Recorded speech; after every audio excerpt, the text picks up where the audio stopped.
Hello, class. Thank you for your hard work on the draft number 1 of the development plan last week.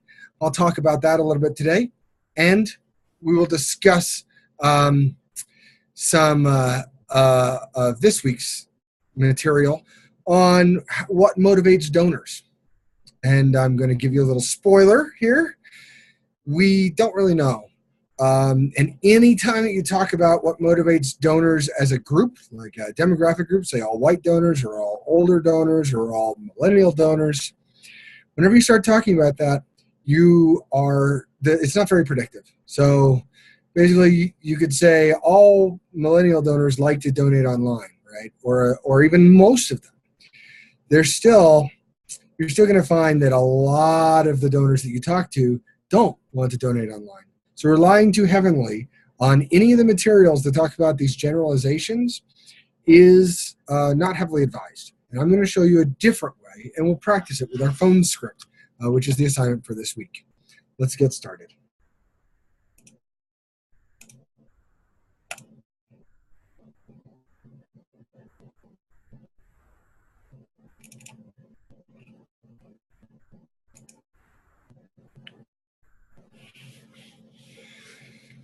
So what makes a donor tick? You know, that is the question we all wish we knew. If we could solve that question, then we would just, that would be it. We wouldn't need fundraisers anymore because we could just go out and ask them exactly the way that makes them tick. This week, we'll talk a little bit about that, but I think the biggest takeaway is that we are all unique, and every donor is unique. So there's not really a lot that we can do to shorten the process. We have to try and get to know each donor individually. One of the great ways to do that is by talking to them and listening to them. We'll talk about the research on donor motivations, as well as how to break through that research with some succinct strategies to really listen to donors. And we'll talk about the development plan and how the development, that was my kids again, and how the development plan went and how you guys did last week. So first, I'll talk about the development plan. Overall, great work. You know, it was really high quality work. I think you're on your way. This is one of those assignments that you might get when you walk into an actual nonprofit. The ED might say, okay, you're our new fundraiser chief. You're our new fundraiser, whatever they call the fundraising department, development head or development chair. Write a development plan, and then you'll be required to do exactly what this assignment is. And sometimes you go in blind.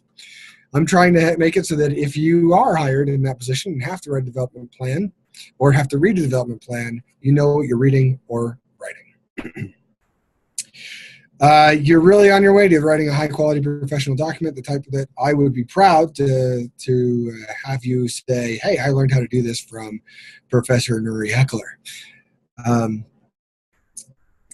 There's 2 things that I want you to remember, and these are common to most, maybe all but one, maybe all of the development plans that were turned in so far. Number 1 is remember your audience. You're not writing for the general public. This is not a marketing piece. It's not for you to send to a newspaper or an email to an outside source. You're writing for the staff of the nonprofit. The key to writing for a staff of the nonprofit is you say, okay, here's what we agree on. This is the mission. And then you say, this development plan is serving that mission, this, and this. Okay? We all want this mission. Here's how this development plan will serve that. So you need to get on board and help me complete and implement this development plan. That's what you need to do when you're writing for staff and volunteers who are already committed to the nonprofit. The other thing you need to remember is to be concise. I need you to go through and read carefully the instructions of what I think you need to include in your development plan and try and cut out everything that's extraneous. You don't want anything extra because staff and volunteers don't have a lot of time. They don't want to read more than they have to. So you need to give them the bare minimum information that you can give to them while still having them understand the development plan, the big picture development plan, so they can help you to implement it. I hope that those 2 comments make sense, and I think they apply to one of them, at least, applies to every single development plan draft that I read. When we turn in the second draft, we'll be writing the entire development plan. And these are the two things that I need to keep in mind.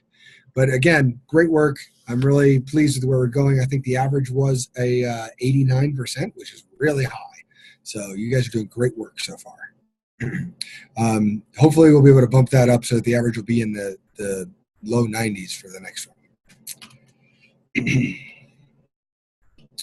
So now let's talk about what motivates donors. And again, like I've said, there's not a lot of research that can really be taken seriously on this. One of the few studies that can be taken seriously, I have included the table here, table 4, that you're looking at from that study. So you need to take all this research with a grain of salt. A, because we don't have a lot of research on it, right? We don't really know. There's some experience that people have, and we should listen to that experience. There's some limited research, and we should understand that research because it helps us to better understand where people are coming from. But the best way to do it is to ignore generation differences and other demographic differences and really focus on the individual. If the individual starts painting a picture that seems to be in line with a certain demographic, great. I hope that makes sense. But basically, if you find that an individual is a typical, let's say, low-income individual who's donating to you from a low-income bracket, then you can say, oh, well, I know something about low-income individuals. And let's talk about this table here. I'm going to use the mouse so you can see what I'm talking about, because this table can be hard to read. So this is saying that when people give money, their focus is on these different drivers. These are the things that drive these different groups of people. This just makes it slightly more likely that, say, a low-income person is going to be focused on a sense of duty. Slightly more likely. That doesn't mean that it's going to be way more likely. That doesn't mean that you can count on it and say, every time I talk to a low-income person, I need to be talking about the sense of duty, right? But it does make it slightly more likely. So when you're playing the big numbers game, you can rely on these numbers. But when you're talking to individuals, you should be listening to the individual to find out what motivates them, right? Let's talk this through. Low-income people, they are motivated, a little bit more motivated by sense of duty and that the nonprofit helped them in a time of need, okay? Younger people are motivated by tax benefits, right? And this is from 2005, I believe. So take that. I mean, that's a different group of younger people, right? That's Generation X, and now we're talking about millennials. Practicing faith. So if they're religious and they practice regularly, they have a sense of duty and they have religious reasons. So they talk about their religion, what drives them religiously. And that's important to know and to consider. If they're married, apparently they care about tax benefits. Well, a lot of people are married. So again, take this all with a grain of salt. They're single. Well, there's no reason. No single reason. So that doesn't help much. Not white people believe that charities are more effective than government. They don't really trust the government, maybe. And again, this is just somewhat more likely, right? And they have a sense of duty. Women think that charities are more effective than government and are motivated by a sense of duty to give money. They care about the tax benefits because a lot of them are in families, right? And they have religious reasons. Conservatives are really motivated by the fact that charities are more effective than government. That's a big one, right? That non-white people and conservatives who tend to be white are both motivated by the fact that they believe that charities are more effective than government. And then volunteers. Volunteers give for just about every reason except tax benefits. Volunteers give because of a sense of community. They give for charities are more effective. They give because of a sense of duty. They give because you help them in time of need, and they give for religious reasons. Volunteers are the number one place to start fundraising. It's the first place you should always look, is always make sure that at least once a year you're asking all of your volunteers for, small sums usually, but for money. Right? Look at it. Let's also look at it this way. Look at it on this angle. Charities are more effective than government is a big reason people give. And then the other big reason is sense of duty. If you look at one that has 4 or more X's, you're looking at sense of duty, and charities are more effective than government. So those are some pretty good ways to talk about donating just generally, especially sense of duty. Because you can see how charities are more effective than government. Might turn off some people, Democrats in particular, liberals. But sense of duty, it's not going to turn off anyone. Also, tax benefits, you can talk about that with almost anyone, even if they can't get the benefits, because most people cannot, right? Only about 10% of people actually can get a tax benefit from donating to charity because they're wealthy enough to get a tax benefit from donating to charity. But let's keep in mind, and this is something else you should remember, that over 30% of people donate in December, right? Which means that they're donating for the tax benefit, at least in part. Maybe partially for religious reasons, right? And partially for the tax benefit. So a lot of the donations in nonprofits are because of tax benefits. And recent studies show that if the tax code were to change, as Donald Trump has suggested, that nonprofits would get substantially less money. 5-6% less money would be donated to nonprofits every year. So tax benefit does matter. That being said, none of this really tells you about an individual, right? None of it tells you how you can get an individual donating money to your nonprofit.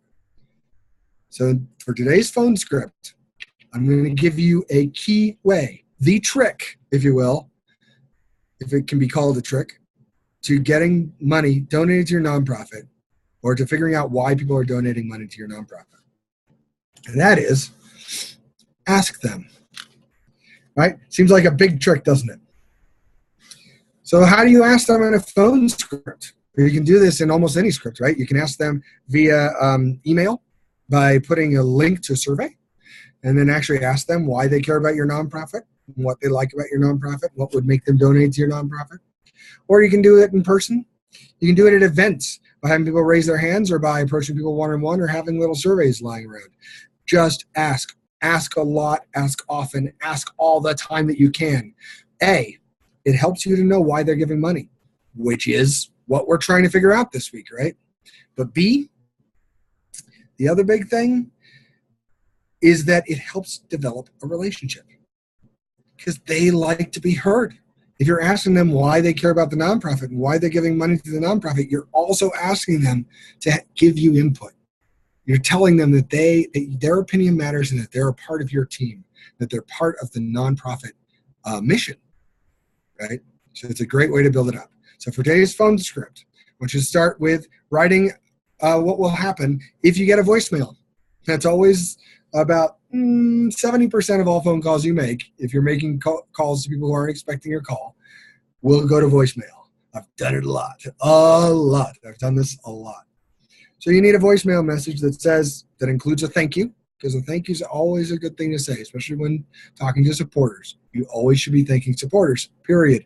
Thank you for your support is often enough. But you can say a thank you for something more specific. The more specific you get, the more traction you're going to get, right? You should have a reason for calling. Don't just call just because. You can say, I'm just calling just because. That's a reason. But you should have a reason for calling. So you give them that. You promise to try again so they aren't caught off guard when you call again later. And you give them a way to call you back, either an email or a phone number where they can call you back, or both. Try and keep it short. Usually about 45 seconds is how long you want a message to be, a voicemail message. But if you get someone in person, in other words, if you get a live prospect, then you should start by saying thank you. Thank you for coming to last week's event. We really loved seeing you there. Thank you for all your support generally. And then the next step is to get the prospect talking about why they support the nonprofit. So why did you come to your event? What about that event was interesting to you? And what do you want to see the nonprofit do, right? And value support. What do you think is the most important thing that we do? And what should we really double down on? And then let them talk. That's the key right there, is you need to just shut up and listen. Active listen, so that when they say something, you really process it and say something intelligent and back that says you're listening. Tell them you're taking notes and that people will be able to see your notes. Hopefully, if you have a good CRM, right, a good customer relations management software tool, that indeed your notes will be witnessed and seen, and they'll be valuable, not just to help raise more money, but also for the nonprofit. This is where you're developing that relationship. And then at the end, you thank them for their time and for their wisdom, right? Thank them for their opinion, whatever they've given you. Thank them for something specific they just gave you. and then make an ask with, and this, if you get nothing else from this class, I want you to get this. These are the 3 things that every ask should include: a deadline, a specific dollar amount, and a space for the donor to say yes or no, a pause, right? Oh, well, thank you so much for talking to me today. I think all of your insights are really valuable. I put them into my software here so that all of our management team will be able to see them, and they do look at these comments. And before I go, I just have to ask, are you willing to give us $20 today to help make your comments become a reality?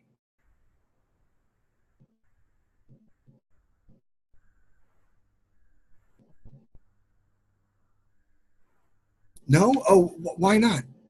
Is there, are you thinking about donating a different amount, or is it just not? Oh, okay. So you want to donate $50. Thank you very much. Right? Okay. So that really is, I need you to be able to do that unconsciously. You need to be able to think of a deadline. Today is the easiest deadline to think of. You need to be able to think of a dollar amount instantly that is appropriate for the person. If you've undershot, you should consider that a mistake. And you need to be able to wait for the yes or no. That should be instant. That should almost be automatic. Like you're walking down the street and you should be thinking about deadline, dollar amount, pause. Deadline, dollar amount, pause. Deadline, dollar amount, pause. All right. I hope that you are able to think that when you're writing your phone script today. And I think if you do think that, you're going to start raising more money for whatever nonprofit you got. What's our next steps? Well, we're going to read the chapter on generations. Again, take it with a grain of salt, but do take it for the wisdom that it is. Experience means something. And these people writing this chapter have a lot of experience. You're going to write a phone script with those things that I just put in the last slide. All of those things are in the rubric. So read the rubric to be very specific. And please finish your phone script, the first draft of your phone script, before Sunday morning so that other people can come on and comment on that phone script. We've had a lot of people who can't get their full points because they're really busy on Sunday nights and Mondays, so they're not able to get on and comment on Mondays because they work all day Mondays, you know? So please try and do it a little earlier so that your peers can have a chance to get on and do their comments in time. And those comments are really important because that's where things get noticed, where things really happen. And then next week, we're going to be moving on to grant writing. We're going to find grants next week that you will be you'll be finding the foundations, right, rather, that you're going to be writing a grant for. And the week after that, we'll write a short letter of interest following a very specific guideline by a professional who does this all the time. Grant writing is probably the thing that I have the least experience with. I've only overseen a few successful grant applications. But I've learned a lot of lessons in those few times. Grants are hard, but I'm going to turn to the experts mostly for the grant writing and let you do some experimentation, see what you come up with. I hope that you enjoy this class, and I'll see you next week.